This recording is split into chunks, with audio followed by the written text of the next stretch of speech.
Hello and welcome to Trojan Talk. I'm your host, Aaron Taylor. Today we'll be learning about Veterans Day and the Alabama connection to it. My guest today, Dr. David Dyson, who is trying to promote this the initiative to teach about the Alabama connection to Veterans Day. And first and foremost, how exactly is Alabama connected to Veterans Day? It's a great story. In 1946, an Alabamian, actually born in Phoenix City, his family moved to Birmingham, had come back in 1945 after World War II and had this idea that there ought to be a Veterans Day to honor veterans of all wars. So in 1946, he went all the way to the Pentagon to see General Eisenhower and convinced him that there should be a national movement to have this new national holiday. And he started it in Birmingham in 1947. It was a two-day event. Now what's important here is that that's fact, but very few people know it. We did research last year and only about 1% of Alabamians even know it. So it's state and national history that we want to be taught in the schools, mainly because it's history, second, because it ties to character education, and third, it's national branding. That we could attract more people to feel positive about Alabama being a leader for something in addition to college football, and we could be a leader in teaching students by helping the teachers throughout the nation when they teach about the history and the meaning of Veterans Day. And of course, and I'm one of that 1% that didn't, the 99% that didn't know about it till today. But obviously, there's a force to move, a motion to get this out into the schools, and there's a program set up to teach students about this. Explain how this is all going to work and how it's going to get integrated into the schools. I went to see Dr. Bice last December, a couple of weeks before he officially took his job, and he committed that we're going to teach this Veterans Day history on the spot.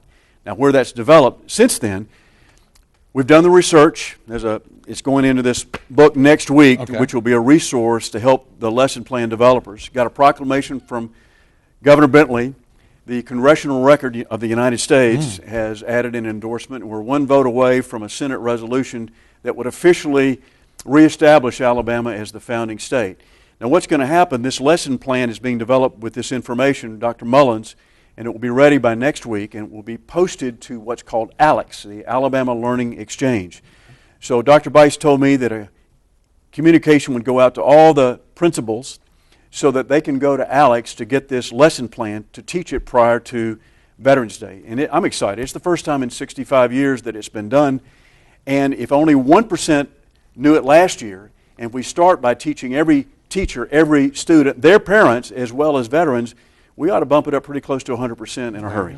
And of course, there's extra elements. Learning about Veterans Day and the history is good, but you've got some other things you're wanting to help incorporate into that lesson, right? You mentioned earlier the characteristics aspect of it. Explain a little bit of how that plays into this. This is really more exciting to me than just the event. You know, Veterans Day was founded to honor veterans. Second, world peace was part of the original purpose. And third, there's the leadership and the character education part. Many people still don't know this either. In 1995, the Alabama legislature mandated that there are 25 character traits that should be taught in our schools. 10 minutes a day, including the Pledge of Allegiance. Well, 5 of those fit beautifully with this story, and we're going to suggest adding 2. First one's patriotism. Raymond Weeks was patriotic enough after he came back after serving in World War II to want to do something to honor all veterans. Second is courage. Every parent and grandparent wants their children to hear this one. Even though he was relatively an ordinary man and didn't come from special rank, he had the courage to go General Dwight Eisenhower, the future President of the United States, and recommend that he support this national movement to establish a new tradition in America called National Veterans Day. Third was perseverance. He had the concept in 45. He had to persevere for 9 years until 54 when President Eisenhower signed it into law. 4 is loyalty. From 1945 from 1945 until when he died in 1985, he was loyal to this cause along with his family. Beyond that is citizenship. President Reagan, 30 years ago this November, honored Raymond Weeks at the White House on national television with the Presidential Citizens Medal for being an outstanding citizen and the driving force for America's Veterans Day. Now the 2 we want to add, peace. The original intent of Veterans Day after World War II, because we had just come out of a horrific war, was world peace. And we need to remember it's honor veterans and world peace. And here's the third option that Alabama has. We can be a leader in America for the teaching of not only the history of the founding and the general history and meaning, but also it's tied to character education. Now, lesson The lesson plan for Veterans Day, that's one day.